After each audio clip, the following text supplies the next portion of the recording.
Angel Parker, how are you? DaJuan. Oh man, I'm Old so friend. I know, right? I was thinking about this. I was thinking about like when did we meet, right? It's been Yeah. forever. I was in a class with your husband. Like, I mean, I mean, it a might be l- a decade. It might yeah, I be. was. Oh wait, well over a decade. Well Yeah. over a Oh God. decade. Okay. Okay. All but we're right. but we're not gonna put any dates out there, right? We're just Just say now that I'm in my 40s, I'm drinking a whole lot more water. yes. I drink tea now. I mean, who am I? Who Look, am look, I? look, come on, come on. Come on. Good It's for it. you. And then what, you drink one of those every day, right? I Probably more than one. do. I try to Mhm. get one of those, like it's a little bit more than a gallon of water a day because, You we're need it. getting older I and, Squeeze the wheels, keep the stomach healthy, all the things. that's true. That's true. Well, I'm going to go ahead and get started and I'm going to start with a hard hitting question. Uh-oh. I know you don't know. I know you don't know what's coming up, but Uh-oh. all right. All right. All right. You ready? Yes, I'm ready. Marvel or DC? Oh, come on now. You know I gotta say Marvel. I was gonna make No, sure, you were. I gotta say Marvel. But my husband was on DC's The Flash, so Oh, I root for them a little bit on the side. so it's a split household. No, I still win. The Marvel still wins. Yeah, no. Marvel helped buy the house, so Yes. I mean, let's talk about it, right? so Marvel wins. And Marvel is just such a great, beautiful, epic Yeah. adventure of the way these stories cross and connect and the fans and everything. So no, we're Team Marvel. Yeah, I've been Team Marvel for my first job ever was at a comic book store. Yeah. Ever. My first job, and get this, they used to pay me on credit. And credit. I have to tell you this. It's still to this day my favorite job ever. That's so cool. I used to like get $25. I used to go in the corner and I used to just read, and they were so happy, and so awesome. So that They were tells you happy they something. didn't have to pay you, DaJuan. They were happy. But you think about it, you have a fanatic in there who's like so excited. I was like 13, I think, or 14 or something like that. It wasn't like, but it was a really fun job, and I didn't have any care in the world. So Marvel all the way. Marvel. Well, there you go. I've known you from like working, like always working even before the series regulars and stuff like that. So fill in that little blanket. So we went to Academy of Dramatic Arts, you said, to, before we get to Lab Rats, before we get to The Simpsons, before we get to, Runaways. What's the middle part there? That middle part is filled with struggle and effort, and also getting married, also having a child. I got married at 21 to Eric. Yeah. And I've been with him since I was 18 years old. Met him at the American Academy of Dramatic Arts in Pasadena at the time. Now it's in Hollywood, which was also like moving from a little beach town like San Clemente with this big theater department that was so great. And I found my passion there, just in a way of meeting people and meeting friends and I didn't quite ever fit in with the beach kids as much as I tried. Yeah. As much as I learned very quickly. You know how you are in high school, you adapt very quickly. Maybe that's a little bit of the acting skill set that was coming into play, but and learning people and understanding different points of view. But then got into the academy, realized that all I wanted to do was act. I was like, this is so fun and this is so great. And teachers saying, you're kind of good at this and maybe you could do this, and wanting to move back to LA. And so Pasadena was close enough for me. Yeah. And then lived in a tiny town in Pasadena. I was only 16. I graduated high school early, but only because I skipped grades as a child. So I went to high school at 12 and graduated at 16. So, but then I go to the academy and there's no dorms, there's no nothing. Like I had to take out loans. I had to get an apartment. I rented a room with someone for a little bit. I had a roommate who was like, come live with me, and, figured it out. So I learned how to grow up real quick. Had a job, had everything. It's awkward. It's weird. I was also the only Black girl in, not the only, but very few, in an all white environment at a very racially divided time in Southern California. Talking about the LA riots in '92, right. The O.J. Simpson trial. I mean, let's not get to that. I lived through that. That's '94. That's in the California and LA and Orange County was very divided. This is before Beyonce and J-Lo were the epitomes of beauty. This was still, I'm aging myself a little bit, but you just did. You aged yourself. I'm just saying, I remember in high school at Santa Margarita at the Catholic school, which was very wealthy, very white. I ended up leaving that school because of some major racial tension. One of the Black football players got jumped, and I mean, it was awful. And ended up going to San Clemente, which saved me. But I remember being there, and I still have friends. I'm still a girl that's going to make friends. You know, not everybody's racist. You know, there's still people that just are like, "What's your hair? Can I?" You know, some people are just very curious. But I remember these guys making a list, like who the hot girls are at school. I'm sure you made those lists too in high school, the hot girls. And I remember them making the list and someone saying, "Oh, well, what about Angel?" And he was like, "Oh, I don't know. I'm not Black." And I was like, "Oh, he can't even see past that." Yeah. You know, you can't even put me on a list of 10. I don't make a list of 10. Come on now. That's okay. Joke's on them because you make everybody's list now. Right? Thank you. But you know what I'm saying. I do know. It's just very difficult, which really did lead me to theater and acting because the drama nerds, man, it don't matter what you look like. We like, you know, we're the weirdos. We're the accepting ones. We're the ones singing Rent in the hallways. You know, and so it just looked like so much fun. I remember seeing Guys and Dolls, probably a terrible production, but I'm floored. You know, they would show like a teaser of the show to the high school, which is probably mortifying. We would do these things and we loved it. We're like, oh, we get to show the whole school. And they're like, look at these drama kids. But I remember seeing it. I remember being in the audience and being like, I'm signing up for that. I'm signing up for that next semester. Because I moved mid-year from Santa Margarita because I had to get out, and San Clemente, man, it saved my life. It gave me a life. Yeah. So you have so much of that struggle that I want to hear like this little piece. I apologize for cutting you off, but I wanted to just jump in there with that. And random tangent. We are nerds. These drama nerds unite. Drama. I was thinking when you said that, I was like, Jesus Christ Superstar was that for me. Like, and I was like, and I couldn't sing a lick. I know. I know. I sing to my, it's so great. I don't know how to love him, right? That song wrecks me. It wrecks me every time. Yes. Oh, it's so funny because I sing to my son. He'll like, we sing to each other this little verse of when he's in bed and he was like younger, and I would just sing to him, try not to get worried, try not to turn on to, and I used to just sing that little verse to him from, and he's like, where'd you get that from? I was like, I made it up. It's good. Look at you, stealing. But it's totally stealing. But like I said, the drama nerds we are. So you got out here to LA or Pasadena, we're gonna say, right? Back to Pasadena. Back here, and you said it was a little bit of struggle. LA. I mean, you know. Well, it's not, but it's close enough. It's a jump shoot away, and so I guess. It's presumptuous of me to say, like, I don't feel like you ever struggle because you just always have been this awesome, like, you know, the woman I've seen has just been very like put together. You just, you know, I know, right? She's just shaking her head. If you guys aren't watching this on video, she's looking at me like, DaJuan, what are you talking about? I mean, a month ago, I was like, will I ever work again? How am I going to pay these bills? Oh my God, this tuition is due again. Are you kidding me? Like, no.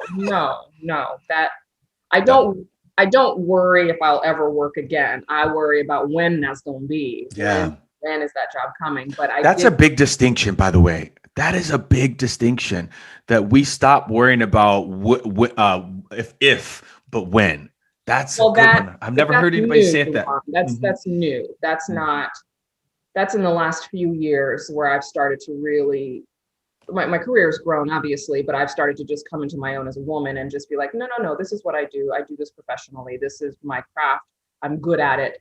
And I have good relationships in this business that I have harnessed and created. And I know that I will work again, but then the world changes too. I mean, come on, this last year, how to survive that, but that I can't even blame the pandemic on, you know, I'm saying, there was just something where I'm like, no, this is what I do. And this is my skill set. And I'm good at this. And I'm good at helping people through it. I've been coaching and teaching or, you know, sort of dabbling here and there with that. But I'm good at this. I can do this. And I do this for a living. I'm a professional actress.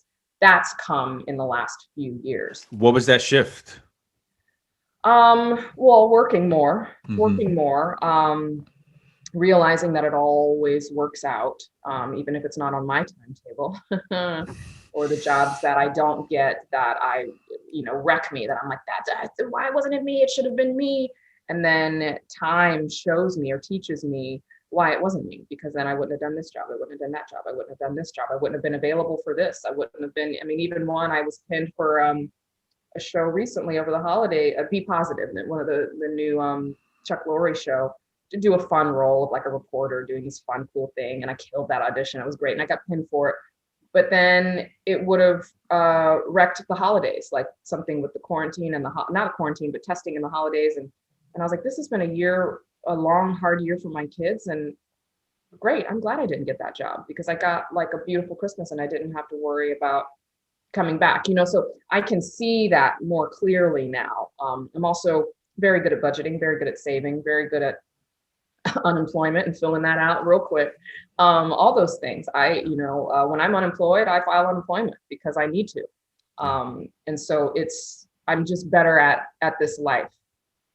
Are you all listening to Angel? Because I mean, I can't even keep up with the nuggets you're throwing out there, because you're keeping it so real, right? Do you know what I mean? It's like not a lot of actors are out there telling that secret about, not a secret, just telling their life about when I'm unemployed, I keep the unemployment, you know what I mean? Like, and yes, I file for unemployment. I pay my taxes. When I'm unemployed, I file for unemployment, but that keeps the worry at bay. I also have 2 children and a home and a life.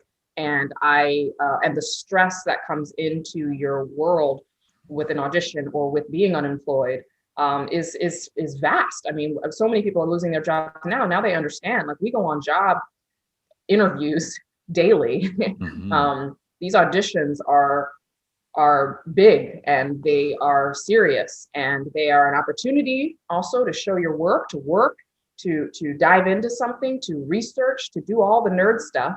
Mm-hmm. All the drama nerd stuff, but I love everything about it. I love the auditioning. I love the self tapes. I had to learn to love it. I even watched your self tapes. You did. Let me learn absolutely everything, and support you, and of course root for you and what you're doing as well. But I have to learn to love it. I have to work harder than everyone. I have to work hard. And that's a part of being a Black woman. You feel that kind of innately. I got to work harder, be better, be smarter, be stronger. But that's also just my personality. Like, I want to say I want to win, but it's not win. I want to be my best, so that if I don't get it, it's because it wasn't my job. Not because I didn't read the script, or I didn't research the role, or I didn't wear the right shirt, or I didn't make sure my lighting and my framing and the camera and you could hear me, and the minutia of it. And also, just, was I the character? Was I the role? Did I bring it? Did I serve the audition? Did I serve the part of the story that this takes place in? I think of all of that stuff. I work very, very hard. So I think that hard work pays off. That was my signature for many years, was hard work pays off. And then my signature for a couple of years was too legit to quit, like all these things. And now it's just Angel Parker. So yes. All right. So speaking about like working really hard, I want to talk about your road to your first series regular. Okay. Because I remember, I can't remember for the life of me. We've been in each other's world for so long that when you wrote this, but you wrote something that was like, I can't believe they chose me. Like, it was like something like After For So Long. And maybe it was a post or it was an article, but I remember thinking, she's been a series regular the whole time, like, for me, but it was no. It was years. It was years. I mean, it was 10 years of working or auditioning, struggling, all of the things to get Lab Rats, which is a Disney series. That was my first series, but I was not a series regular, DaJuan. I was not a series regular on Lab Rats. I was a part of the main cast. I was the mom. I had to test. Now that I've tested many times, that they tested me. That was a test with Hal Sparks, who ended up playing my husband, with TJ, who played my son. I had to do all of it. But no, it was a recurring role. I made Disney scale guest star rate that whole time, and I never knew how many episodes I was going to get. I never knew how long it was going to last. But it was a great job, and it was my first real job, real role that I went back to. I did a little recurring role on ER. I think I did 2 or 3 episodes, got cut out of one, as my whole family's watching. I'm mortified.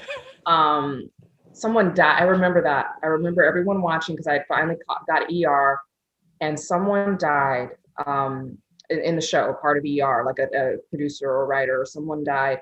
And in the beginning of the episode, they put like a little minute kind of clips honoring that person, like whatever Eric LaSalle or something said something lovely about whoever this person was. And for that minute clip, they cut a minute of the show. And it was like the beginning of this thing. And I was like, oh, that was my whole part. I remember just being devastated because I finally had this one little job because I was doing little co-stars here and there and trying to get it. I didn't work for years. I was doing voiceover and commercials were keeping me going. Got married, had a baby at 25. I mean, pregnant at 24. Had personal tragedy. My own sister passed away. So I was dealing with real life and my mother and all the things that life brings you. My husband went away for almost a year to shoot Generation Kill in South Africa and Namibia and Mozambique. So he was gone while I had a 1.5-year-old toddler and working at a theater company, the Blank Theater Company, volunteering, and just trying to get back at it and figure out how did I lose my head start? The girl that went to high school at 12, how do I at 26, 27 still am not doing this and still am not anywhere and don't have an agent and lost my agent and didn't have this and started going to workshops and started doing classes and all of the things and doing the Blank Theater Company saved me too. I mean, I had a place to go. I met my drama nerds. I found my community. I found my people, which will save you, is finding your crew, finding your tribe, finding people that are in it with you and struggling with you and will run your things with you and will do a reading and invite you to a reading and will ask you to help and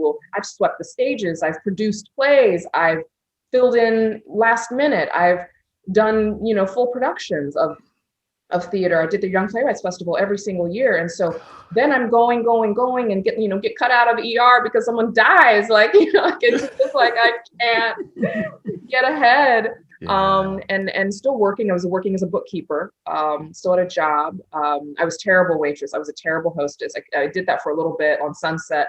And I remember this guy, I worked at Mirabelle. Meghan Markle worked at Mirabelle too. FYI, my old friend. But BFFs. Yeah, BFFs. Right. Look at me now, girl. Look at me. Should be calling me. On her projects. We can play sisters, right? Right. No, but I'm working at Mirabelle.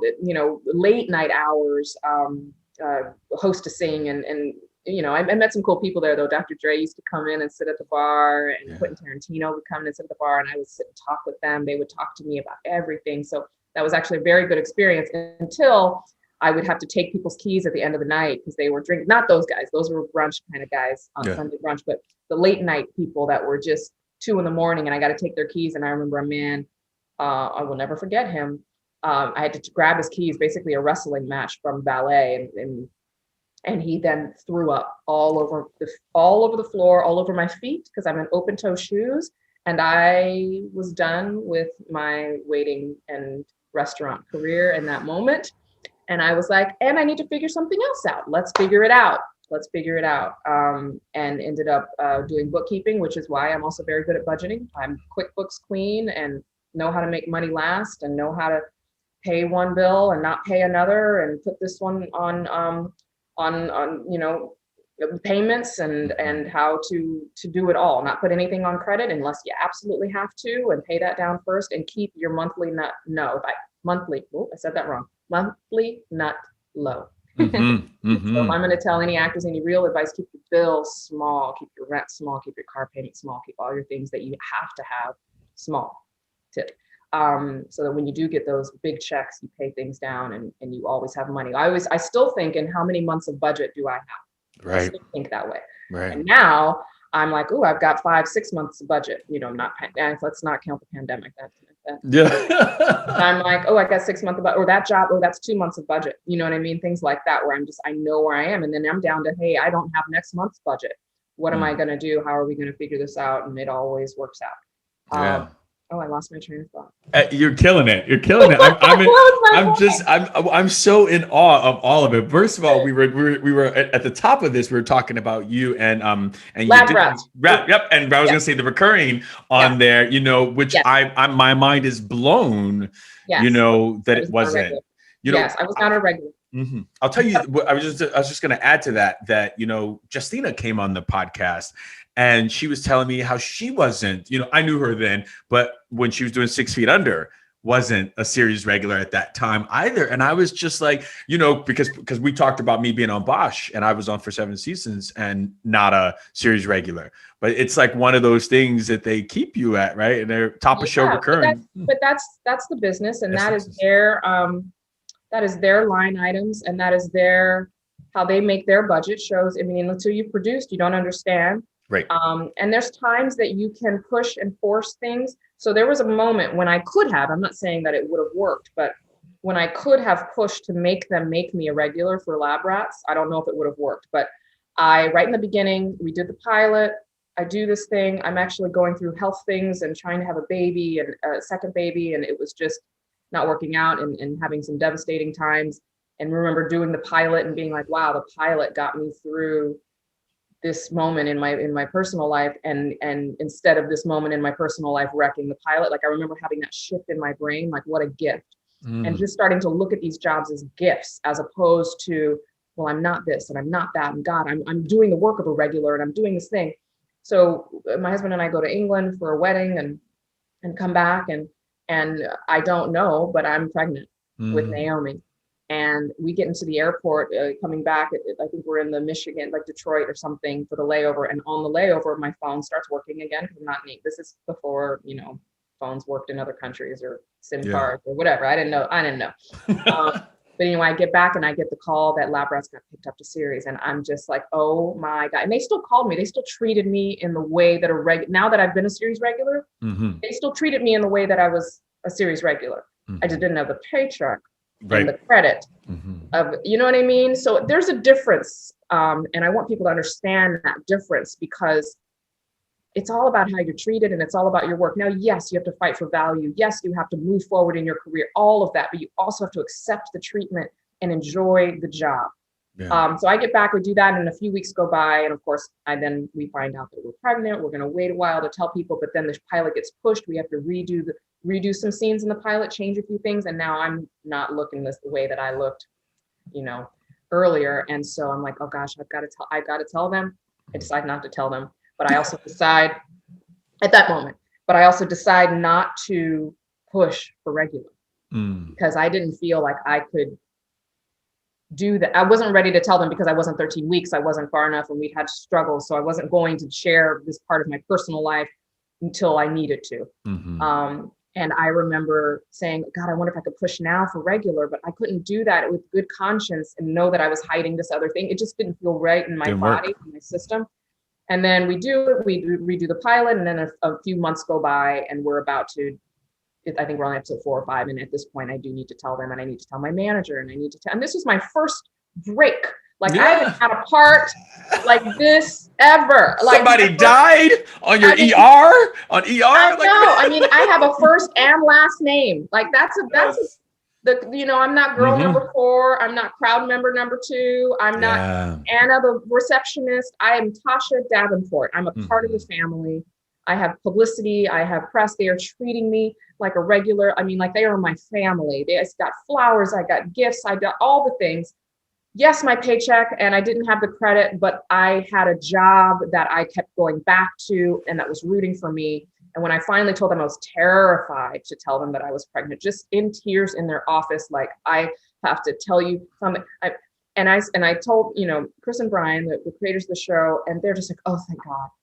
Oh, thank God. Congratulations. We thought you got another show, because they didn't have me under contract. They were worried they were going to lose me because they didn't have me under contract. And it's not their choice. It's some line item guy's choice. It's something else. And my manager had the same reaction. They're like, congratulations, you're fine. Then I'm pregnant through this whole season 1, which is very hard to, I see my little girl and my face and my cheeks growing.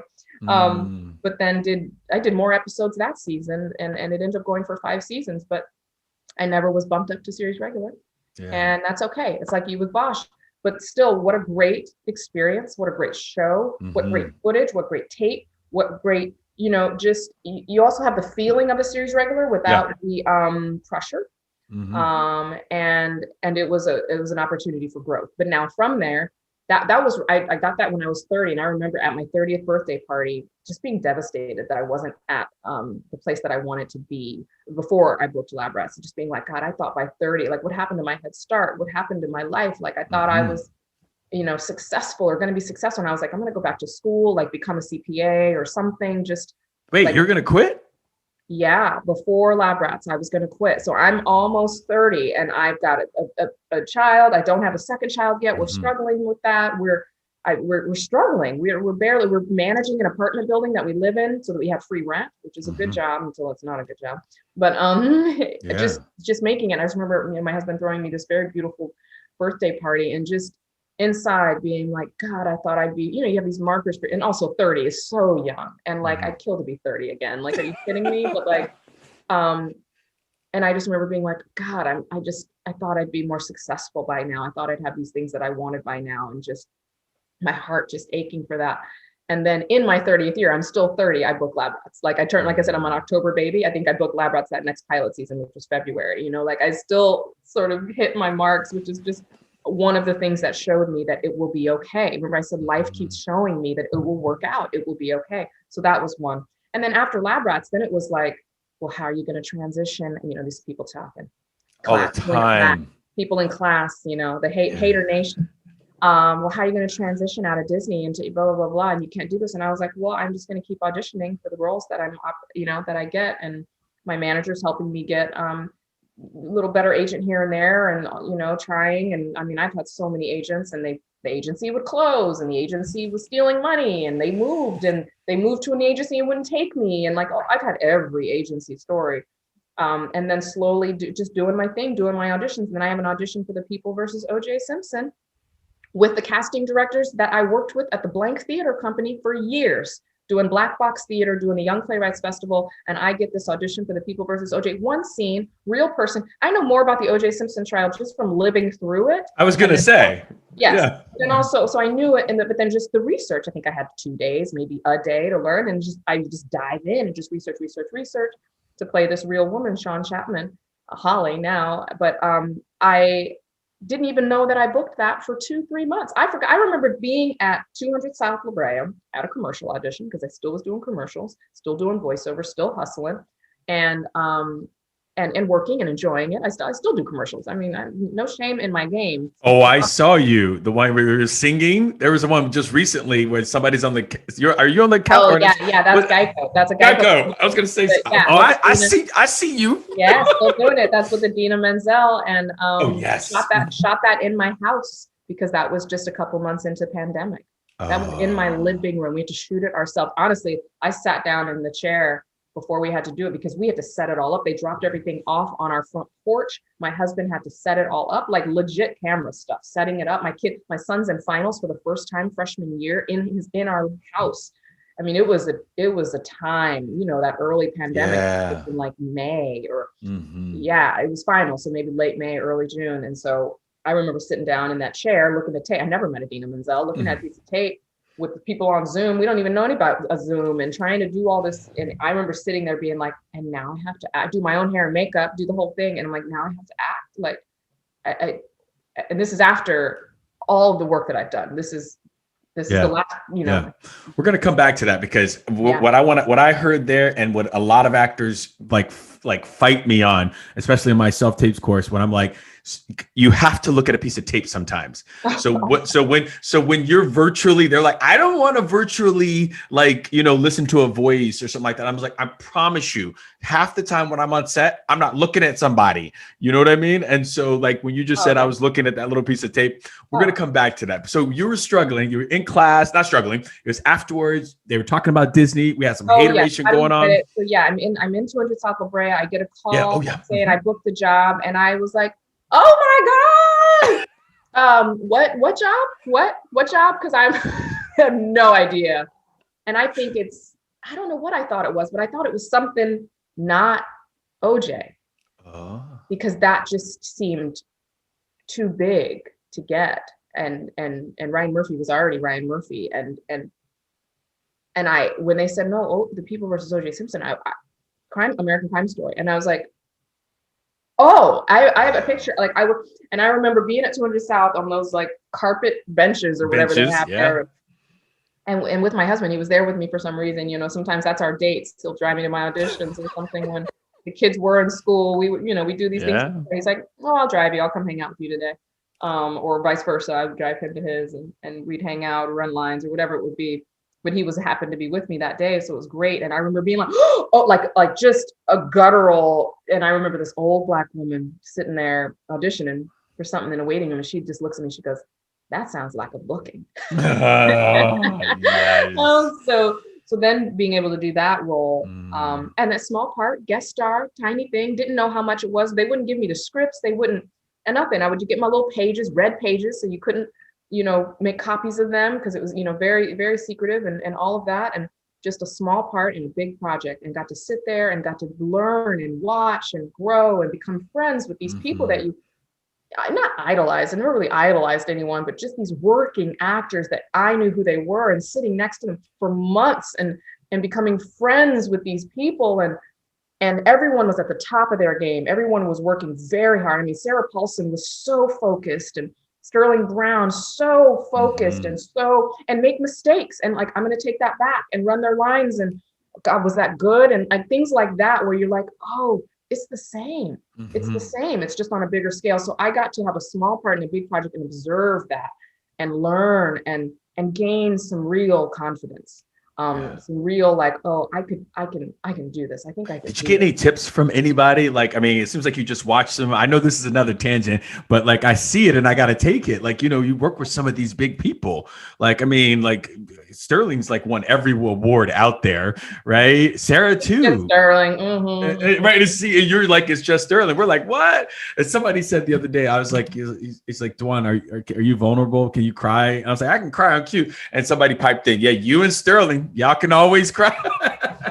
But what did you learn from, like, if any nuggets? Sterling is a friend, and he's helped me, and I'll tell you more about how he's helped me in my career too. But he's I was trying not to nerd out. I was trying not to be like, so blah, blah, blah, blah, as I'm sitting there with Nathan Lane and David Schwimmer and all these people and John Travolta. I mean, come on.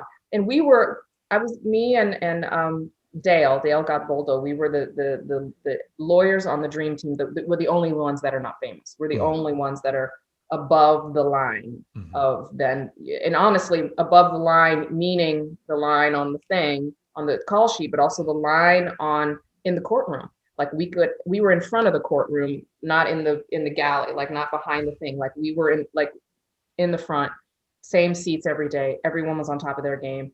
And they, probably because they just had kindness in them. All these actors just had kindness in them, and they could see us. They could see that we were new. If anything, now that I've been a little bit further in my career and I see someone that's new, that's watching, that's eager, but is also knows their place, but is just doing their part and not going to mess it up. And that's how I was. I mean, I was probably very green and eager, but not bugging them, not trying to take selfies, not doing it, not in anyone's privacy, but anytime there was an opportunity to talk, I wasn't in my phone. I was sitting there. I was in my chair. I was there. And so they just were kind of like, all right. Courtney B. Vance was like an uncle. He'll hate that I'm saying this, but it was an uncle to me. He was so kind and like, he got me the scripts. He was like, you guys aren't getting scripts. You don't know. And he got us the scripts or got approval for us to get the scripts because things like that, where they're like, no, this is how you do it. And this is how you do it. But no, I felt like we were a part of a community together. They made me feel like we were the drama nerds. They were so just as nerdy and cool. And it was a life-changing experience. Yeah. And I had a little nest egg of money that I was saving to slowly buy a house one day. You still want a house for your kids with a yard, Yeah.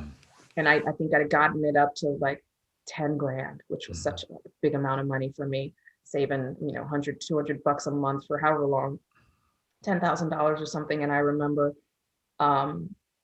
saying, I think I'm going to use it for publicity, which is not something that I don't buy purses. I don't buy extravagant things. I don't wear jewelry. I don't, I'm very practical. You're the bookkeeper. Yes. Yeah. Yes, and I also don't want to ever work in a restaurant again because remember to throw up on the feet. Yep. So I'm good. Not that I had no shame in the game. No shame. In the restaurant, but just for me, I was like, that's not for me. Let me do something else. So I'm doing QuickBooks.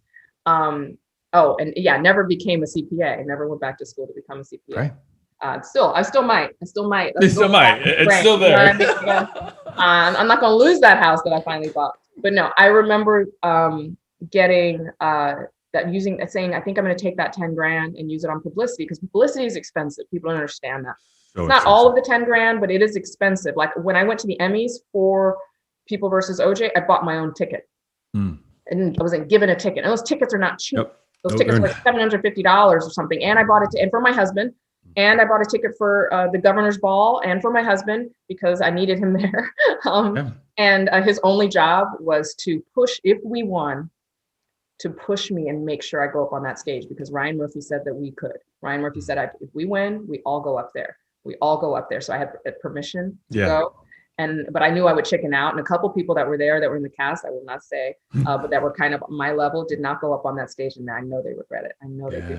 But his only job was to push me to go up on that stage. And he did. And he did. And he did. And then I went backstage and they took photos and one of them ended up in Emmy magazine. And I mean, it was just incredible. I had publicity. So yes, I paid for publicity, paid for photos, I also called a lot of friends that were a level above me asking about it, understanding it. I'd had a meeting with a publicist probably 3 years prior, a friend that's a publicist. It was in a women's group that I'm a part of about lab rats. Like, should I use publicity for this? She goes, this is not the time for it. This is not the time. This is not actually the time for it. So I called a bunch of different people. I was like, is this the time for it? And they're like, yeah, Angel, this is the time. So publicity makes you look, it packages you. They write you a professional bio. They get you verified. They get interviews. So you get better at interviewing and get better at all these different things. They put it all together. They get you an electronic press kit, or at least my publicist does. That's beautiful. That just you look. I think we have the same publicist, don't we? Have the same publicist? Persona PR. We have Jordan, and all that. Yeah, we have the same publicist. So all this is right. She's great. She's practical. She's affordable, but she's also being valued. You pay for her time. You pay for her expertise. Worth every penny.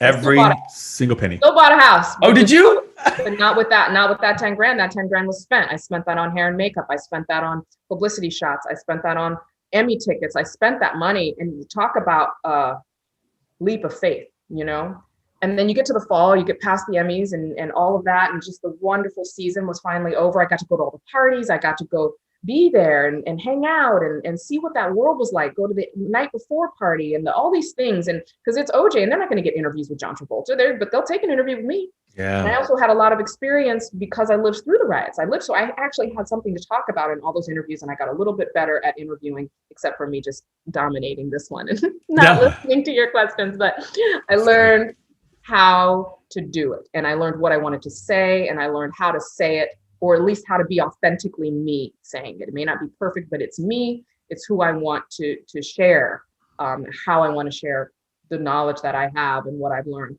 So it was great. But then I don't have a nest egg, because even if it's the 10 grand for the house, it's also just your safety net too, and it's not a lot of money, but it is a lot of money when you're saving it $100 at a time. And so then we get to the fall where I start to actually audition for more things. And that's when I do get the This Is Us audition. I think it was called 36 at the time. Like it was called something different. And I auditioned for it and go and go all the way to the end. To play Sterling's wife? Or were you, I don't know. Tell me. Yes. I don't know this. Yes. My friend Sterling, who I just went through Emmy season with, who I saw go from that hardworking. Sterling is a hardworking actor. He's from St. Louis. He's got a beautiful wife and 2 great boys, and he's the real deal. He's worked hard for where he's gotten, and get to the point where I'm now testing reading with him for the role. 4 women that I respect. 3 women. I'm the 4th woman that I respect. One woman, I was like, oh my God, I'm a fan. You know what I mean? And I remember seeing Susan, who ended up getting the role, come out. I remember seeing her walk out and like the look on her face. I can't even describe it, but now knowing that it always works out the way that it's supposed to, I was like, I think she was just like, did my life just change? What happened there? What happened there? Is my interpretation. She might be something completely different. But I remember, I will never forget her face. And I went in there and I did my thing. And I did great. And I knew Sterling and we had a great rapport. And he was a good friend and it was great. And I moved on from studio to network. So then just the two of us and a 10-day hold. You know, they use the full 10 days. Usually when they test you, they give you an amount of days that they have to make their decision. They needed an extra day from, I don't know what reason, but it was a long wait to then get no, which was devastating, just devastating. And because I'm out of money, I'm trying to make that next level. I still haven't had a series regular. I'm still, you know, paycheck to paycheck, but not really. I know what I'm doing. And Eric's working too at this time. But we're okay. We're okay. But I remember being in bed and I remember Courtney B. Vance, Uncle Courtney. He'll hate that I say that, but Uncle Court called me that day for some random reason. I think the trailer for OJ came out because it hadn't. What happened? I just remember him calling me. No, because it had aired already. Anyway, he called me randomly. He texts me. And he's like, oh, and I was like, oh, I auditioned for this part and I didn't get it. And he knew me because we'd talk a little bit more. And he's like, you laying in bed, aren't you? You crying. I was like, you don't know my life, but you're like, right? Yeah, he's like a lay in bed, girl. You know, lick them wounds, heal those wounds, but you better get out tomorrow. You better get up tomorrow. And you know, he just sort of, you know, said he's gonna be okay. You're gonna be fine. And I was, but then I tested for something else that season and then didn't get it. And then was just like, I'm out of money. I lost my head start. I'll never work again. Yeah. You know, all these things and just so devastating. And just to tie up that This Is Us story, and Susan Kalichi Watson has done beautiful work. And that show, the success of that show was hard too, you know, just watching it. And I think I watched the first season and then I stopped, you know, torturing myself. But then it was the end of that pilot season and I didn't get a job. And there was an opportunity for a role on Trial and Error, which was, I think it was going straight to series because it was John Lithgow's comedy on NBC. Yep. And Sherry Shepherd. Yes. Sherry's great too. Yeah. Golly, I've worked with some really cool people. Yes, I remember. Really cool people. And I mean, John Lithgow's just a lot. He's the one that taught me like to enjoy the job, just enjoy it. He goes, I have my jobs and then I have my life and then I go back to my jobs and I have my life. And he would just go back and forth. And he's definitely not one to complain on any set, and neither am I. You're not going to see me complaining about being in quarantine as I'm in this job. People will complain about that kind of stuff. And I'm like, they don't know you're in quarantine yet. I haven't dropped that. That's coming. I'm at my hour, but no, I'll speed up. I'll get through the rest of the story. No, it's good. So anyway, I go to this audition to play a reporter that's interviewing John Lithgow in the pilot of Trial and Error. And he's very eager. And I'm there and I'm in the audition room and my friends are there. You know, I've got lots of friends now. And it's not a black part. It's a reporter. And these are the roles I love, where it is just the best man gets it. Woman gets it. And it's every single race. And we're all there with our little, you know, blazers and stuff, except that I know that reporters don't wear blazers because I'm smart and I watch TV and I'm like, no, reporters don't wear blazers. They wear cute, bright colors. Like, what news are you watching? Nobody's wearing shoulder pads. And I mean, like, we're not in the 90s. Like, hot tip, everybody. Hot tip. But I got my hair, I got my face, I got my thing, and I got my bits. I ran it in class. I ran it again. I ran it with Brian Stepanek. He gave me this bit because, like, basically I'm holding the dog. Like, John Lithgow gives me his dog as he's being arrested and taken away. And the dog, I'm holding the dog reporting as he gets put into the police car and the police car drives away, but the leash he's still holding. So then the dog gets ripped out. I mean, it was a great bit. It's still in my reel. It still heads my reel. My comedy reel is that scene. And the dog. And so I remember Diane Stepanek giving me this bit where I like, and it like I remember the audition. Falco Miller, they knew my husband. They had cast him in Malcolm in the Middle a decade prior. And had called me in. I'd done good work for them. So I get this job. And then I'm just like, I'll take it. Of course. Like, I did book a pilot. I tried. I tested twice, which is a win. I mean, come on, testing twice in one season, DaJuan, you know that. Come on. That is a win. I'm coming off of Lab Rats and then OJ and then 2 tests, and I don't have a job and I don't have money. Or you know what I mean? I feel like I don't. And then they say, hey, it's been downgraded because of line items to a co-star. And I'm past co-stars. But no, I'm not. No, I'm not. Because it's a good part in a great project. It's good tape. And mama wants this job. And I said, okay, all right, okay, I'll do it. But when it goes to series, I want to be a guest star. I want to be a guest star. Like I can't, you know what I mean? And honestly, once it goes to series and things become a recur, even if you stay a co-star, you write recur. Like that credit just changes. And honestly, it really doesn't matter. But at that point when I'm building and I think I'm going up these levels and it didn't, I did it. It's a co-star. I did a co-star and it was fine and made $1,000 for the day or whatever it was. And that footage is still leading my reel. We're back in the game. We're back in the game. We got money now. Back in the game. But now you got a long summer ahead of, because that's the end of pilot season. You got a long summer till it goes to series, and that, $1,000 doesn't last. That's not a month of budget. Let me tell you that much. But it's part of it and it's fine. So then we go back and then I'm, back in there and the show is picked up, or I think it was picked up or whatever it was, but I ended up going back to the other episodes. I ended up doing 10 out of their 13 episodes, 10. And I am doing the show and I go and I'm a guest star, but I'm a 1-day guest star, which you know what that means too. Yes. It's just, they do all your scenes in 1 day. So they just pay you for the day.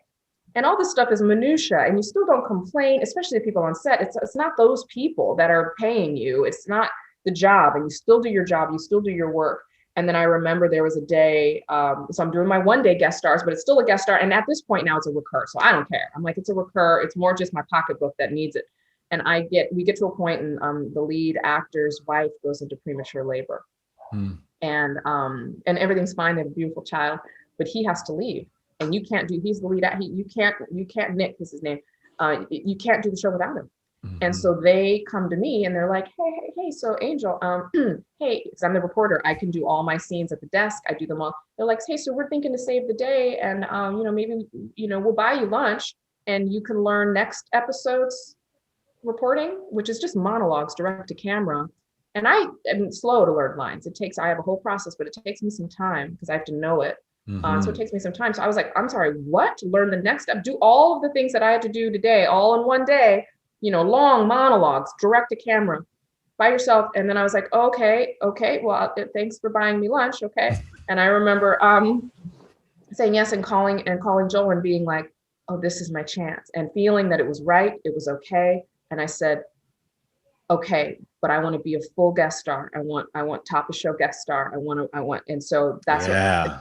And I was like, I want top of show guest star, which just means you get a full rate, still a guest star, but you get a full rate. And they were going to give me anything in that moment because they were going to save the day, like me getting $5,000 instead of $1,000, as opposed to them canceling the day, which would cost them who knows how much. So much money. $50,000, $500,000, I don't even know.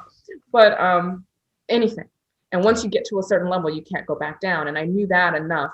And so I was like, Joel, my manager, I'm like, well, to have him, ask him if they'll let me, be a top of show guest. And I'll do it. I was going to do it anyway. I was already in the lines. I was already like, I got to go because I got to learn these lines. You know what I mean? Listening to it and the whole bit, breaking it down, not even FaceTime, but calling my husband and, figuring it out.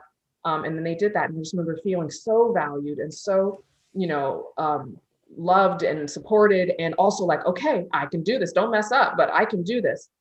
It's not my best work.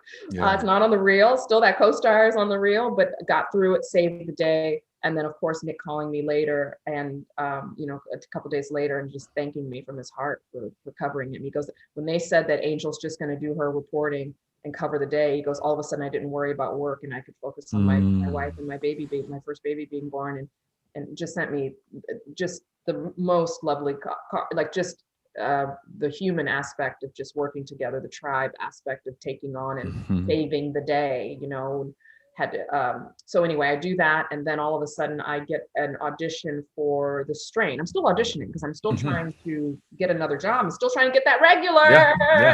Yeah. I love this road to regular we're talking about. That's road to regular. it's part of the journey. I don't want people to think that you got to have a regular in order, because I really want people to understand that a job is a job, and the day, what you do each day, the only thing that changes is your paycheck, honestly. Yes. And a little bit of respect, and being able to plan and being able to relax in your downtime, not, get your CPA and become an accountant in your off days. And quit. Like just be able to pay your bills, be able to send your kids to college, all these things that I still need to do. So then I get an audition for The Strain, which is another show that when I watched FX, right? Or FX show in its final season. It's not a regular, it's a recurring guest star. And it is, I walk into the audition and it's the same, the kind I love, where it's every color under the rainbow. So it's anybody's game. It didn't have to be Black, it didn't have to be white, it didn't have to be Asian, it didn't have to be anything. It was the role. April Webster, who I knew from the Blank Theater Company, doing this, gotta get to this Blank Theater. I know, right? And shout out to Daniel Henning. Yeah. You gotta say his name. Hey, Daniel. But he, created an environment that I got to meet all these people that you never know where it's going to take you. And so, April knew my work just from the Young Playwrights Festival. And she just knew that she always thought I didn't want to work out of town because I had young children. And I was like, oh, no, April, it's fine. And then as soon as I said, she goes, well, yeah, I just always thought, your family, she loved our family. We're friends with her more than work, And so then this opportunity was going to take me to Toronto. And I skipped a step. Right before this, I get with Innovative as my agency. I had one meeting. So after all of this work, I got one meeting because I was trying to level up agency-wide. My agency closed down. It's not like I was trying to move agency. Something happened, it closed. I was like, you got to be kidding me. This agency moved again. I thought they were calling me to say that I booked something. And they was like, oh, no. The agent became a manager. That's what happened. And so it's just another thing where I'm like, I can't believe I don't have an agent. And so I have one meeting, and it's with Innovative. That's it. I've tried to get meetings with everybody and nobody will see me. Yeah. Nobody would see me. And I'm just like, okay. Being on that Emmy stage, testing for This Is Us. Wait. John Lithgow. What? After that? After being on the Emmy, we're talking about after This Is Tests and everything? OJ, after the test. Because it's a test. It's not a job. But still, you were making fans. But these people know you. Studio networks know you. If you don't know what a test is, everybody, we're talking about Studio Network, the casting. Everybody, lots of execs know you. Yeah. Come on, Angel. Let's not downplay a test, right? No, I know. No. And to be clear, I was trying to get with a certain level of agency.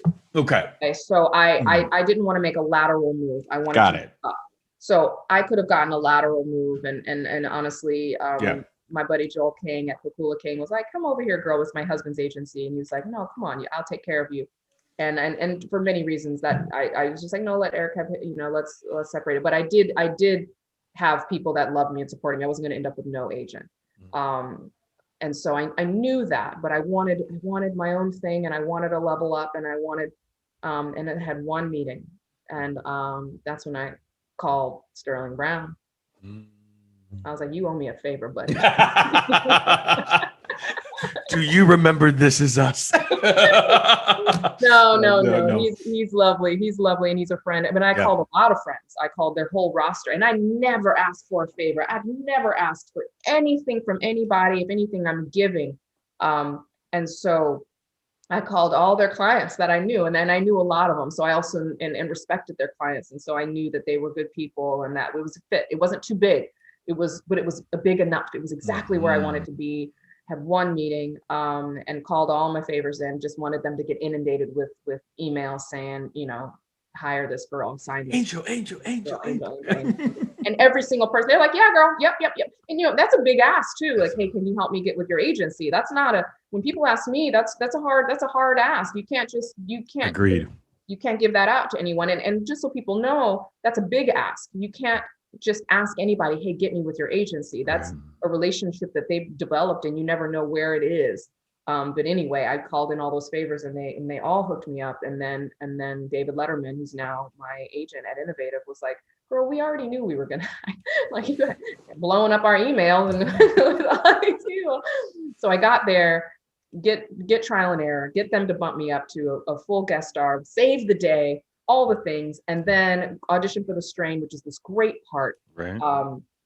in a final season in Toronto in the winter. So I'm not going to be in pilot season. And Innovative is like, girl, you just tested. They know the value of a test, and they know the value. And I tested twice for another project, and they were like, oh no, you're gonna be in pilot season this year. This is now November. You're gonna be in pilot season. You're gonna get a show. Like Letterman said, you're one job away. I know that.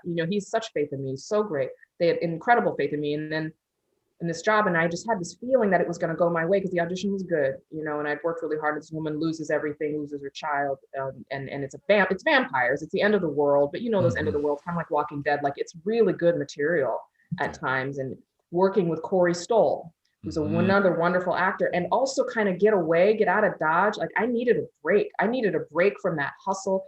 I needed a break from feeling not valued. I needed to go to Toronto in the winter and do a vampire show and work with Corey Stoll. I needed to do that for my soul. And I didn't even have the part yet, but I knew that because I have to get my head ready, my heart ready, my family ready for these jobs. I have to like let it in. I have to manifest it. And it doesn't always work. Like I'm not in control, but I have to harness that energy and make sure that it's right and really, really feel it. And I remember being at my husband's birthday party. So this is November.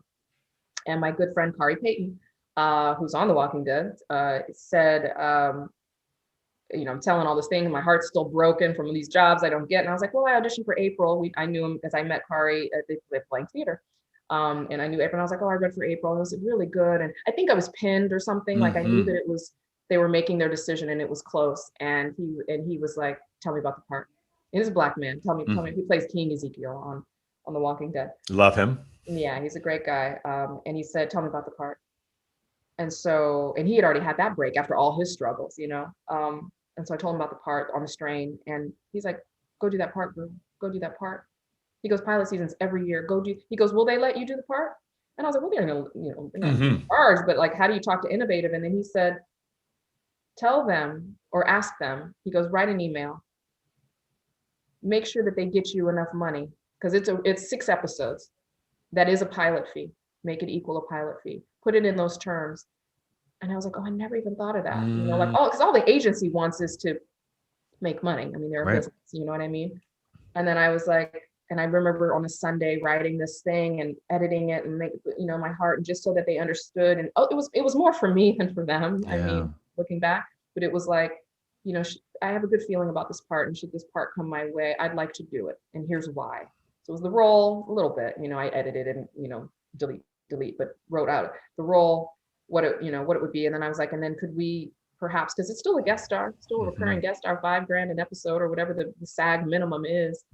And then I was just like, could we get enough money that it would be a pilot fee, that it would be close to that? And then, yeah, let me go do this. And then I was like, and I'll still book a pilot while I'm there because I'm so cocky. That's my last little signature. And I'll still book a pilot for y'all. Blah, blah, blah. They get me that money because it's Innovative. And I had to wait. They were like, we're gonna wait and don't. They tell me, they say, don't call me. We're doing our work. Don't. People bug. Hey, checking in. While a role is going. And they've taught me from the beginning. They're like, don't check in. We're doing our work. They say we will not lose this role for you, but let us do our job. Oof. I was like, okay. And so then it's just faith and distracting yourself and doing all these other, taking a hike and doing these things and going crazy and like, all the things and oh my God, all that stuff. But I get the part. Go to Toronto. I never left my children like that, stay in this beautiful hotel. I'd never been treated that. I mean, like the most beautiful hotel I'd ever seen. I mean, and get taken care of and get these great scenes. And, I got a couple of friends in Toronto and got to do all of that. And damn it, do I not book a fucking pilot, my first series regular while I'm there? Yes. That's my first series regular. So I'm there. It's tough. It's winter. It's night shoots because I didn't even think like, oh, it's winter. It's nights. I didn't even know what that meant. I didn't even know what winter was. I'm this California girl. I didn't know what Toronto winter was. And night shoots meaning you work at night. Outside, vampires, like covered, dirty, the whole bit, end of the world, like all this stuff. Great. Pretending to be warm. Yeah, all of these things. I mean, there's not, white breath coming out as you're acting, all this stuff. And I'm nerding out. And Corey Stoll's on the end. He's on his 4th season. He's done. He's, and I'd hope to think that in the same way that on The People versus OJ, when they see the young, eager person, sometimes it revitalizes something inside of you when you're working so much that you don't remember, oh, that's what it feels like to get a job, to be accepted. And you see them, and I love being on both sides of that. Like, I've been the eager one with my notebook and my notes and all there in character and all of this stuff. And it's nice to be on the other side where I'm a little more professional, where you're a little more loose with it. And it's easier with a little perspective and experience. But then, so we're trying to switch over with splits where you go from day to night, because some things had to be shot in the day. So we have to stay up as late as possible. And you have 2 days to do that, to get your body and your system on nights. Which is impossible to do. You're just tired all the time. You're just tired. It's just not. You're just tired. You're just gonna be tired. Your system's gonna be off. It's gonna be constipated. Like, not to work out for you. I always thought on Bosch, I was like, why can't we catch criminals in the day? Like, because they always do it at night, and then we got to go back to the day. I get you. Yeah, no. It's hard. So Corey Stoll and Rainbow Sun Franks, who played my brother on the show, we go to dinner. We go to this cool Thai restaurant in Toronto, and we're hanging out. We're trying to stay up late, and we're just talking. And I get this audition in my inbox, and because I'm also still struggling and trying to make enough money to pay and like send it back home. Send back home, yeah. Yeah, and just like, God, it's got it saving my per diem and all that stuff, and trying not to order too much from the hotel, and all these things where you're trying to just save this money. And I remember being, our dog got hit by a car. He's fine, but he needed surgery. He needed like jaw surgery, which was like 10 grand or something crazy. And being like, well, this episode goes out to Bruce, the dog. Like, I think I'm getting ahead. And like, here's the, life happens. And thank God we have the money. We don't have to put our dog down. We can get him the cat surgeon, dentist, jaw, whatever he needed. Yeah. So, I'm not going to kill the dog while mom's out of town. Yeah. So, anyway, I remember being on the phone and being like, Joel, my man, I'm like, I got to make money. Like, I got to, like, the next job, Joel. Like, I was so frustrated as I'm on a job. I'm on a great job, and they are paying me well because I have good agents and all these things, but it's still not a series regular. It's still nothing. It's still a struggle. It's still auditioning. And so we're at this restaurant. I'm like, oh, I got this audition, and I start reading it, and, it's all encrypted because it's Marvel and it's all these different things. And Rainbow says, that sounds like Runaways.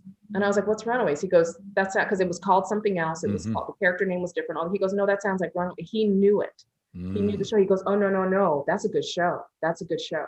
And I was like, oh, okay. And it was just like, oh, okay. And then, and he knew all about it. And he told me the storyline, these kids, these runaway kids, and blah, blah, blah, blah. And I was like, oh, okay, great. And Corey Stoll's in the Marvel universe. He was in Ant-Man, I think. And so they're like, oh no, Marvel's great, girl. This might be the ones for you. They're still rooting for me. We're just actors. We're tribe, hanging out, trying to stay up late.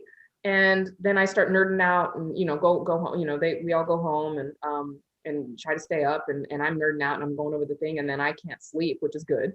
I'm running with my husband that morning, 9 a.m. I Google self-tape facilities in Toronto, get in a taxi because I don't have a car. I don't know what to do. I can't drive in snow. I have no idea. And go and film this audition. It's so early, like I don't have the lines memorized. I still, struggle a little bit with lines, which it's just confidence, really. Yeah. And sleep. I mean, sleep, by the way. You just need a little bit of, Yeah, and knowing it, and your brain gets quicker at it. But I would stress and have to be perfect. It was a perfectionism. And once I got rid of that perfectionism, because I had craft that I believed in, it took a little bit of the stress away. Also a music stand.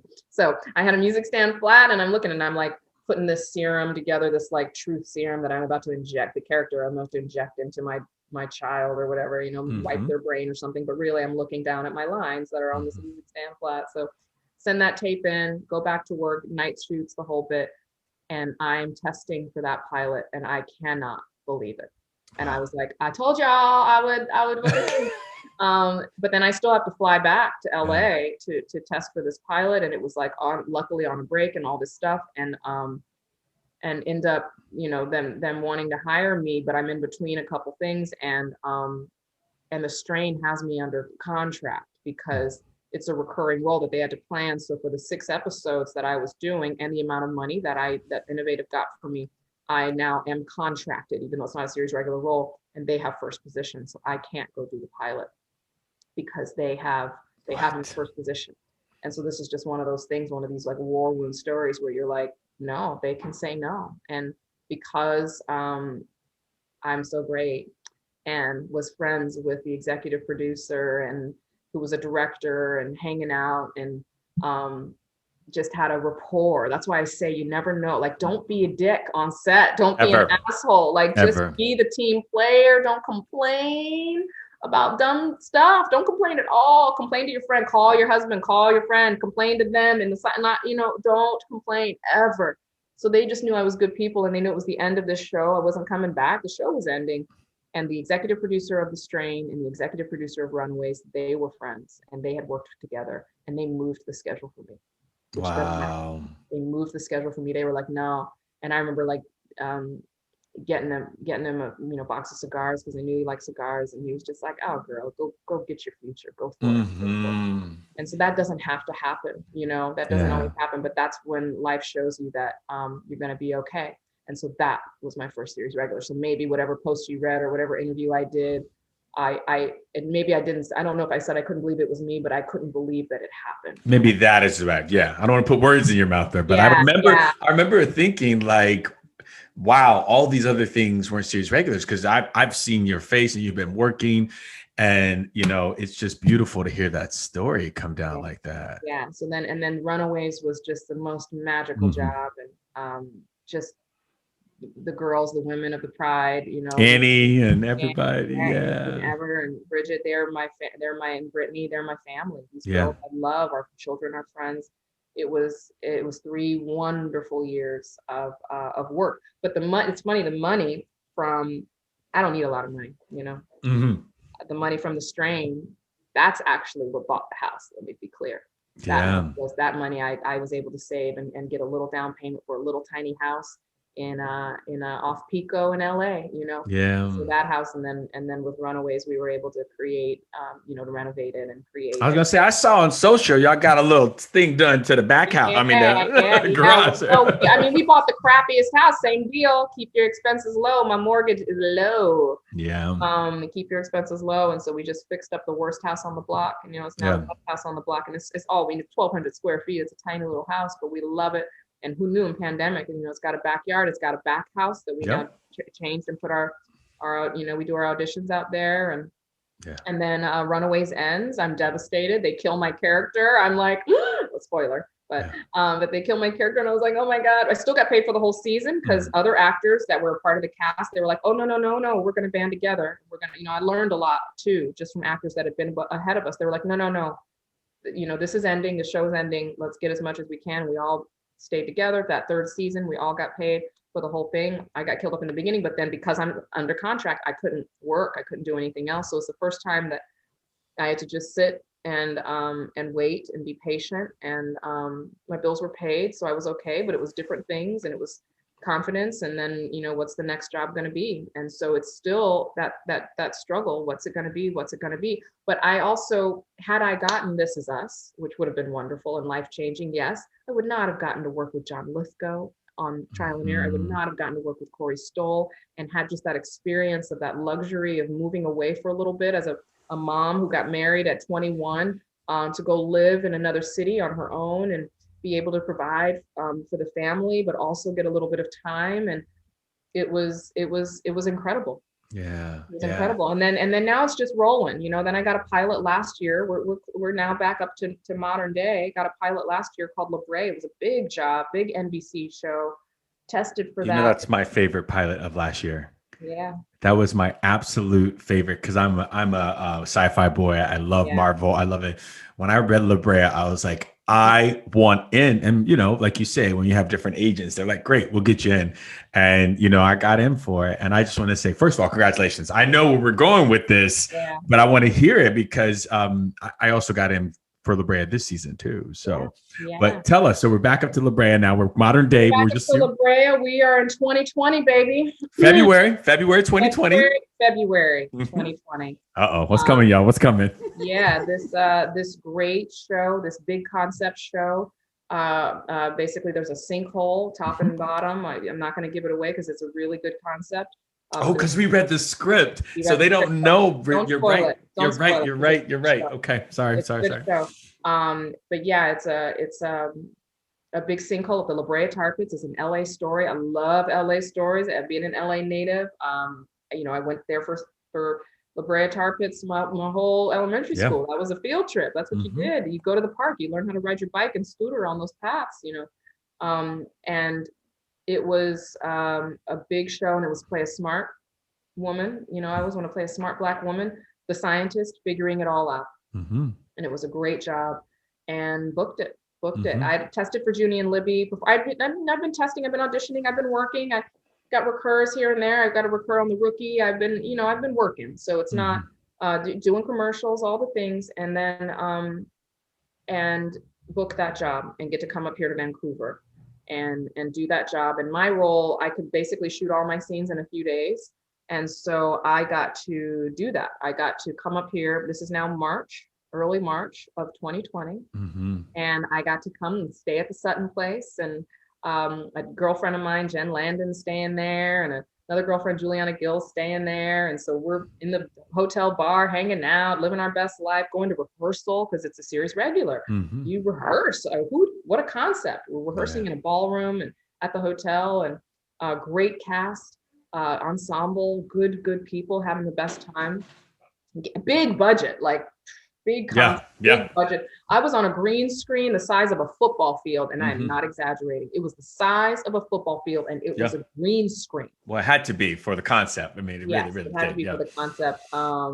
And big speeches in front of all these extras. I mean, huge crowds. It's raining. They're trying to make it look like LA. I mean, it was crazy. And I got to do my whole part. I think I wrapped in 3 days, not counting rehearsal and all that, but I did, in all my scenes, and, very much doing all my scenes in these few days. And then I wrap and do my publicity shoot. Like they do publicity photos for the big concept of the show that they're going to make the billboards out of if it gets picked up to series. Did that shoot before I left, and that's March 11th, and I'm flying home from Vancouver to LA, and I get to the airport early so I can get my global entry. I'm doing the paperwork because I'm coming up and down. I'm about to live this life. Let me get I have my mortgage statement, my mortgage, and my, whatever, like a bill and whatever you need like all these different forms of ID. So I could do my global entry, get that thing, and it's March 11th, and then I'm there early, and I'm sitting in the airport looking up at the TV, and Tom Hanks got COVID, and the Prime Minister of Canada's wife got COVID, and I'm like, oh, this shit's real. Like this shit is happening, and damn. And we're coming back down. I'm coming back down. This is March 11th, so Wednesday, and that weekend, the whole production from Vancouver's coming back to shoot at the LaBrea Tar Pits. They're shutting down LaBrea from shutting down Wilshire from LaBrea to Fairfax. That ain't cheap to shut that thing down. And all these things, there's already notices in all the buildings that they're shooting a pilot over the weekend, which would have been the 14th and the 15th. And they're still planning on doing it the 13th, Friday the 13th. Schools closed. The show shut. They pulled the permits. They couldn't shoot that weekend, but they're like, well, we're still going to shoot the Vancouver stuff. We'll be back and all these things. And I'm like, because I was going to go over to Wilshire and like hang out and see my friends while they shutting the whole. And no, it all got shut down to COVID. All of it. So I got to do my role. I got to experience that life. I got to play that part, which I'm now at a point where I'm like, these roles that I get to play are now facets of me and part of me. And wow, I got to do that. And even this new job that I'm on that I'll get to real quick is oh wow, what's this next experience going to be? What are my new friends going to be? What is this new cast going to be? What's this new experience? What is the role going to be? What is the tape that I'm going to get? The tape is so valuable too. So I don't have tape from LaBrea. They ended up shutting down. They only gave us half of our paychecks. It was a whole thing. They didn't pay to hold everyone. They only held a few people. So it was this long, slow no. Yeah. And then in January of 2021, after a year almost at home, homeschooling kids, figuring it out on unemployment. Okay. And because there's no residuals for Marvel's Runaways because it's Hulu, it's streaming. You know what I mean? Like people don't get that. Come on now. The streaming services. I'm good budgeting, and I don't have a bunch of Louis Vuittons sitting in the I know where my money is. And is that a Van Gogh behind you though? Is that a like? Yeah, right. If I could sell this, I would. Right. No, but I got my kids' tuition, that I still have to pay, even though they're in homeschool and an investment in their future. and the home, and we put a new roof on the guest house, the garage, to turn it into a filming studio, and to soundproof it, and like all these things that life, grown up life. And so yeah, man, hit that unemployment real quick. Yeah. With that stimulus. No, do it. Sorry, but hey, no shame in my It's game. no sorry. We work for it. Yeah, I'm just saying, like, sorry, but like that's what it is. That's what it is. In between series regulars, I'm still. How am I going to make sure that I got enough? Wow. How am I going to make sure I'm negotiating with the school, my daughter's school? Like like it is no joke, grown up life and grown up bills and all of these things. So anyway, cut to January. Over the Christmas holiday, I get pinned for that B positive that I mentioned earlier, and I worked on other things. I got to go work at the Rookie. I booked NCIS. I booked a couple other shows. I booked a Shameless, and I booked Genius, that Aretha Franklin Apple series as well, but I couldn't do them with the scheduling for the Rookie and things like that, which was a good job, and I was very happy to stay in LA and not travel too. And that was a recur, so it was a good role for me. And then but had to say no to a couple other jobs, but I booked them, so I still count them as wins. And so then I get to January and over the holidays. So yeah, I didn't get B positive, but I get to go travel for the first time to St. Louis to see Eric's family, which we wanted to do. But I would have had to come back, or I wouldn't have had to gone if I had done B positive, because you can't travel right before you work. Right. The things. And so when I didn't get it right before the holiday, I was like, oh, good, I get to go on this family, trip to St. Louis and check on my in-laws and things. And then we're there, and I get, the text that there's good news coming for LaBrea, good news coming. Because at this point, we know it's going to get picked up to series. We think it's going to get picked up. They'd already hired writers. They'd already done these things, and this show is going. And and they tell me that it's going, and that's like on Tuesday or whatever. It's in deadline. They go, but the rest of the roles will be recast. And I was like, wait, what?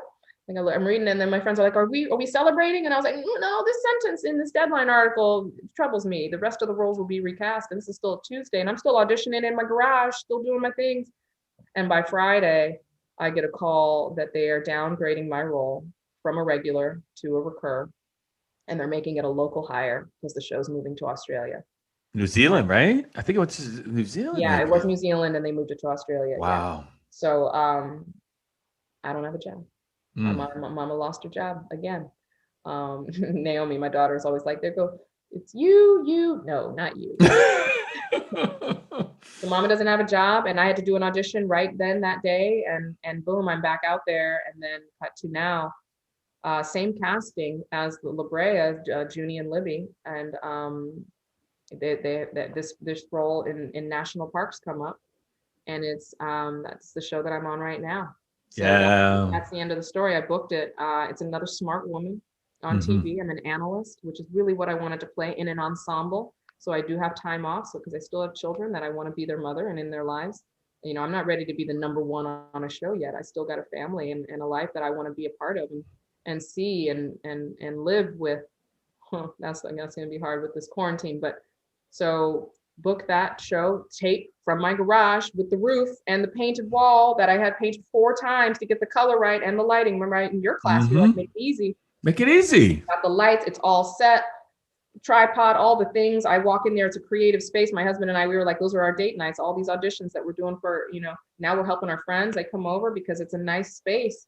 Come down the driveway, hang out in the backyard, and be creative. And so we were doing these auditions. I had auditioned more. I mean, I'm embarrassed to say, but I'd auditioned more in this last year than I ever had, because now I've had a couple of regulars under my belt. It's also diversity is very in right now, and I'm not going to throw away my shot. Like we're going for it, right, DaJuan? We're going for it hard. We're going for it, and we're going for it hard, and we got getting opportunities, and we're going for it. But so is everyone else, because everyone's lost their job. Yeah. So everyone is in that race. So do the tape. That tape, one tape ends up going all the way, gets approved. My one tape in my garage is my Listen to that, everybody. We're talking about the self-tape from her garage. Yep. Goes all the way. Goes all the way. So now I'm another smart woman in a big project. Yeah. This one's for ABC. Kevin Costner is executive producing. It's a procedural. It's a crime show. Oh, I auditioned for it too. in Yosemite. So yeah, it's a good one. I love it. It's a great one. It was a great one. And LaBrea is good too, but now look, I'm not halfway around the world. I'm in the same time zone as my family. I am still hustling, still doing my thing, and I'm on day 6 of my quarantine. Yeah. Quarantine 14 days, and they're no joke. They're Like, no I'm joke not about allowed it. to leave the door. The key works one way. Yeah. So this is my new background, and I'm here in Vancouver. Done some Zoom read throughs and table reads, and met the director and all these things. Well, not met the director. The director was a director on OJ. Bring it Oh. back full circle. Anthony Hemingway, director on OJ. Oh, he's so Uh, cool. he's very cool. So now here I am. Now this is my 3rd series regular, Yeah. I I think. just want to say something, if you will allow me, Yeah. as we land this plane, to just prophesize over your life, because I believe so strongly in manifesting these things, that I believe you are ready for a number one on a show. And I believe that it's coming, and it's going to come under those terms where you could still be that mom you want to be. You can be in LA where you want to be. And I know it's going to happen. I'm calling that forth in your life, because Yeah. that's Thank what you. I think. Because I just think the world of you. Thank you. Well, that will happen in the proper timing. That it's That's what I said. That's what I said. We know. That'll happen in the timing that I'm ready for it, and Yeah. I am ready for it. There's days that I've had. I remember the day that I had my death day in Runaways, and I had the entire day was mine. I was basically number one because all the scenes were me, because we had the location was in a prison. I got killed in prison, shanked in prison, but I had the whole day. And I remember thinking that I would cry the whole way home because it was my death, and I was going back to home, and I had a whole house full of people for my son's 8th grade graduation. And I remember just being so damn proud of myself and being like, wow, that's what it feels like. That's how, and also exhausted. So I'm like, ooh, that's how it feels like. That's what you'd have to do every day. Mm-hmm. You're number one. So that will happen. I believe you. So thank you for that. But it'll happen in due time. Yep, in due time. My son's got 2 more years of high school, and my daughter's she'll be 9 next week. I'm gonna miss her birthday, but we are doing this thing. We're living this life together, and it always works out. Maybe not in my timing, but in God's timing. So Yeah. it works out, and the lessons along the way shape who I am. Now I'm not the new eager girl on the set. I'm the experienced one. I'm the old lady. You're not the old Yeah, lady. I'm Stop not it. I'm Get not out. the old lady. But I'm not the ingenue. There's a girl cast that I didn't think, I didn't think they'd have more than one Black person on this show. Mhm. That doesn't happen that often. And they got another Black girl on the show. I was like, wow. I'm going to say something that you're not going to like. It's something that you're going to agree with. When you got cast and I saw you and I hadn't heard, I was like, well, there goes my chance. I know. Isn't that something? That's awful that I thought that. I should not Yeah. have thought that, but No. I mean, this show has to be balanced, and they want to do all their things, but no, the young, eager rookie part of the team, they cast as a Black girl, a Black woman. Yeah. So she's the young me, but I was like, God, I would have loved that part 20 years ago, Yeah. And she's gonna kill it. She's gonna kill it. But That's it's just awesome. very, very cool. I was like, gosh, this cast is coming together. And the lead brooding man, he's Latino. I was picturing this white guy. Like I was picturing it differently. And I'm reading it. And as it slowly got cast, I was just like, oh wow, what a time we're in, and what opportunity. And still great roles for white women too, and white men, but like it basically telling the story, and they're casting it based on how they see this world. There's no token. It's so beautiful. It's a beautiful story. Yeah, I could see the national park that they were they were in. And so congratulations on that. And thank you for sharing your road to series regular. Thank you. I know I probably went over time. I told you so many details. I hope I love it. none of my friends that I mentioned are offended, but I think Uncle Courtney will be. I think Uncle Courtney will. I know Courtney. I know. I gotta text him back. He texted me. I'm on his list. He texted me these like Black history, like stories about different people in Black history, and these long things. So it's always really nice to read them. He's still Uncle Courtney. I love it.